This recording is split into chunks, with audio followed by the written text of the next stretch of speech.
When Savannah learned that she was expecting a boy, she and Matthew picked out the perfect name for him, Baby Fabian. Her due date came and went, and no baby. A week passed, and finally she and Matthew scheduled an inducement for 6:30 a.m. on the 23rd. Savannah was actually a no-show for this appointment. It came out pretty quickly that nobody had actually seen her since 2 p.m. the day before. On top of that, Matthew was also missing. So that day, local police officers did a wellness check at Savannah and Matthew's apartment. There were no signs of violence or of forced entry, but also there was no sign of the missing father and mother-to-be. Of course, Savannah's relatives immediately pointed the finger at Matthew, suggesting that he must have done something to make her miss this appointment. Hopes were completely dashed on December 26th, 3 days after she first went missing. That day, a resident in an apartment complex spotted a gray Kia Altima that was parked in their lot. So now, Savannah and Matthew's disappearance had become big news by this point. So this person immediately recognized that car.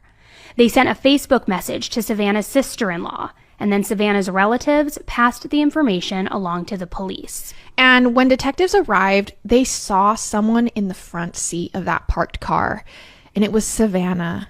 The police report says she had trauma to the head, which I'm going to be honest is putting it mildly. She'd been shot execution style behind the ear. She was dead, as was her unborn baby. Fabian never got to live for a single day. As terrible as all of this was, at least Matthew's family was somewhat vindicated through all of this. They now had evidence that he had nothing to do with Savannah's murder. And unfortunately, that's because he had been killed too. Like Peyton just said, Savannah was in the Kia's front seat, and Matthew was in the back seat. And according to Gloria Cordova, Savannah had Fabian's car seat in her lap. Both of them had so-called drag marks on their bodies, meaning they probably hadn't been killed in the Altima. More likely, they were shot somewhere else, and then the killer or killers dumped their corpses in the car. There was blood smeared across the back seat, which supported that theory. And while police found shell casings in the Kia, there was no sign of the murder weapon.